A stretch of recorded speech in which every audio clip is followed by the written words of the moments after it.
All right, guys, back again. This is an oldie but favorite of mine. This is the Militech Inspired pistol kit. We're going to go ahead and get it put together. This one's actually very simple to do. I'm going to go ahead and cover up front the normal stuff. You can use thick super glue to assemble this, or if you want to, you can use the CA glue, which basically CA glue is a two-part super glue, thick super glue, and then an activator that makes it basically start setting instantly. I like using this because you have a little bit more fudging work time before the parts start setting together and you can't move them anymore. Makes life a little bit easier too. If you spill it on something, you can wipe it off real quick and do a little bit better job cleanup, because super glue, instantly starts setting and all that good stuff. But I'm not sponsored by this brand or anything. This is just a brand that I've been using the past couple of years, and I've had really good luck with no bad batches and stuff. With this one, the only tools you're going to need is you're going to need a Allen wrench. And I believe, just a second here, I believe this is a 440 set screw. And let me find the correct bit for this here. Make sure that I actually have the correct bit. I have this little bit set. I always say this in all my videos. Little cheap bit sets, like 10 bucks from Harbor Freight. Has all the bits you could basically want in it. For doing any type of work like this. And I mean, they're cheap. I have them sitting all over my shop and here in my studio and stuff. So, but like I said, 10 bucks. If not, all you need is one of those fold out set of Allen wrenches or whatever. But this one only has one set screw, and that's going to be for the trigger and the spring. And I'm going to go ahead and set some of this stuff off to the side real quick. The first thing we're going to do is we're going to go ahead and cover putting the magnets into the mag and into the body. If you notice, there's a hole here and a hole here, and it comes with 2 magnets. And my little thing for putting these together is, because if you glue one of these in backwards, you can make the magnets push apart. So you got to put your mag in and it pushes it back out, which is not what you want to do. So I just take a marker and I just color on, I have the 2 magnets stuck together, and I just color on one side and then color on the other. And kind of my mental process here, whatever color Sharpie you have, black, red, blue, whatever color is like on this one, since it's black, I'll just be in my mind black to the back. And basically what that means is the black mark will go in first to the back side of the hole. Basically, the reason you want to do that is when you glue these in and pull them apart, pull them apart, you want to make sure that you're putting them in the correct way. Once you have them separated, as long as you remember and you've marked both sides, you'll remember the polarity of the magnets correctly and you won't run into that issue. What I always do when I try to handle these magnets and install them is I will stick them together just as a little group, and I'm going to put my drop of glue down in here, and then I'll stick my first magnet in, and then I'll just pull the second one off. Makes life so much easier. And remember, you want a good amount of glue in here, but you will have squishing, and so you don't want a huge amount. If you notice, that's all I've put in there. And what I'm going to do is I'm going to take this, I'm going to flip my magnets over, since this is the activator, and I'm just going to spray that one side, and I'm going to take that magnet and I'm going to push it down in the hole, and then I'm just going to side pull that magnet out of there. And once that sets, it's installed the correct way. We know that because we marked it while it was still together and the polarity was pulling. So now I'm going to take this magnet and put the black to the back and stick it to there. And the only reason I do this is it's so much easier. These are so slick to try to hold and pop down in the hole. So what I've done is put it to where the black is facing out. That way when I go to put it in, the black will go in first. So we'll do the same thing. We'll get us a little drop of glue here. And I'm going to spray a little activator. And I'm going to take my magnet and I'm going to place it down in that hole, push it down. If any glue comes out, just wipe it off a little bit. This is something that you'll want to do probably before you paint, because you can paint directly over the magnets and you don't have to worry about it affecting the strength of the magnets, attraction or whatever, because the attraction is quite well. It holds in there nice and sturdy until you want to pull it out. So, you know, nice locked in, it's not going to go anywhere. So what we'll go ahead and do is we're going to go ahead and glue on the nozzle piece. And what I always tell everyone is put your glue down around the edges that something sticks into. And the reason being is if you do that, when you stick this in, it's going to push the glue inward.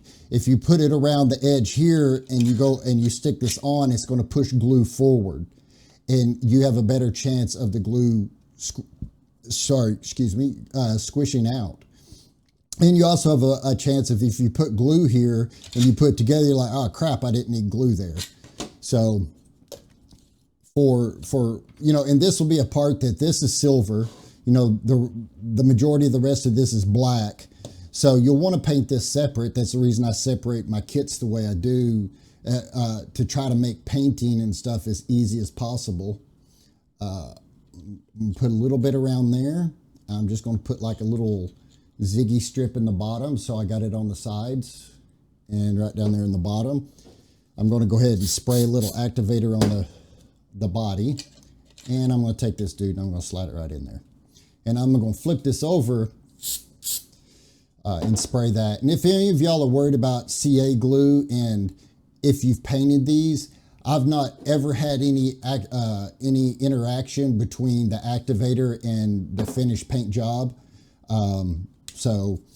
And I've used quite a bit of it on now, and that's also speaking for this brand and for the Bob Smith brand. I've never had any adverse interactions whatsoever. So now we've got our little grip piece that goes on the front here.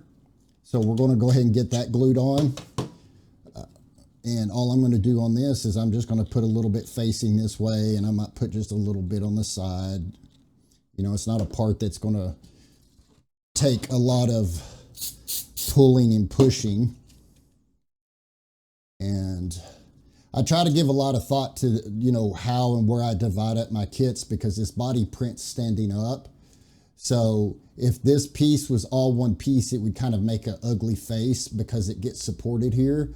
So that's one reason I divide my stuff up. I try to divide my stuff up and hide any of like where the horrible, say like on this mag prints with this down on the glass. Well, there's nothing to really hide.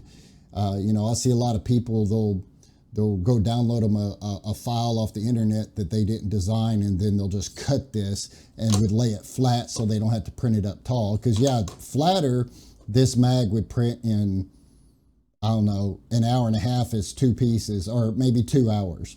And this prints as almost 4 hours standing up, but if you notice, it's way cleaner, and you don't have all those ugly step lines and all that stuff that people do.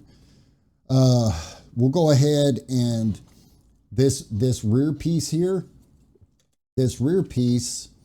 and if you notice, there's a notch here and not a notch there. You want to make sure you put this on the right way, because you have the rear sight that sits down in here.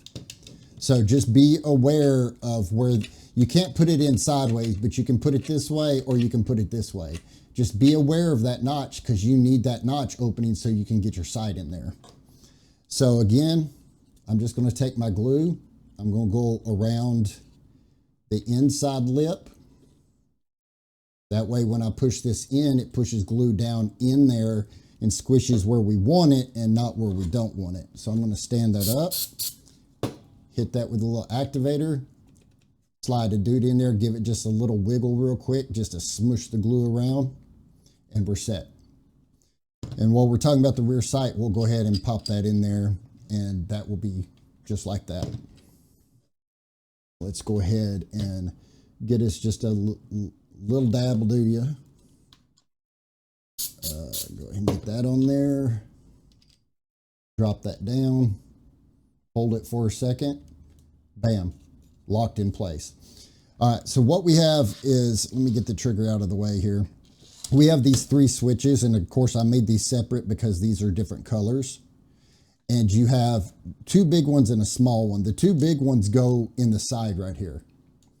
And on both sides, same place. Your little switch goes on the side of the back here, and it will go in right here. And again, you know, you paint those, get them all ready the way you want them. We're going to go in here, and I'm going to put just a little bit of glue. And I'm not really worried about too much wear. I just got a little bit on one side, which again, that's going to be fine. Because when we put this in, it's going to squish it a bit. And now we have our little slide switch on the side mounted in there. I'm going to take this, and I'm only going to put glue down in the channel in which it's made to set. That way we don't squish glue out everywhere. I'm going to flip my switch over, spray it. And all my kits, when I design them, I leave enough slack room in between parts, moving parts, static parts, to account for paint on the body and say the paint on the switch, to leave a really nice defined line.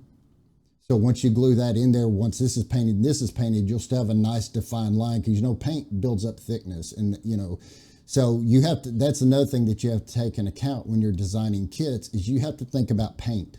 You have to think about clear coat and all those things like that. You have to think about, you know, parts sliding together. Once are these 2 parts going to be painted separately, or are these parts going to go together and then everything's going to get painted? You know, those are all the things that you think through whenever you're trying to design a kit that goes together as easy as possible. We're going to go ahead and we're going to put us a little bit of glue down each side of the channel, just in there. I'm going to take this, spray it, and I'm going to drop that in there. Wait just a second, and it's set. So now we've gotten, well, it pretty much built. The only thing we need to do is we need to put in the trigger. So we have the trigger, a spring, and the 440 set screw. Now, what I always do is I'll just pick one of the sides, preferably this side, and these set screws cut holes. And what I'll do is I'll look down the body and make sure that as I'm screwing it in, that this set screw is 90 degrees to the body. So I'm looking at a different direction than you guys. I'll look here, do about a half a twist there, and it looks good. And that's as easy as they are. I properly gap the holes to where you cut threads, but to where it's not like a monster to screw this in. I'm going to go ahead and screw this all the way in so you can see when it's done, that's your pivot point. And you'll run this flat flush with the body there, or you can bring it in, countersink it a little bit there, and have it countersunk there. So you could be a little bit countersunk. So now what I'm going to do is I'm going to back this out to where that shaft in there comes all the way back to this side, and I want the shaft inside to be flush with the inside wall. And the reason being is, so if you see down in there, I'm going to back this out till it's flush. And the reason is I want to make sure that I'm not sitting here trying to fight with it while I'm putting the spring in, because the trigger will go in there. And I'm not really sure if you can see down in the body, but there is a hole in there that matches this hole. That hole matches the spring. So I'm going to try to do this while keeping it for you guys to see. So if you notice, it just sits right down in there, no issue.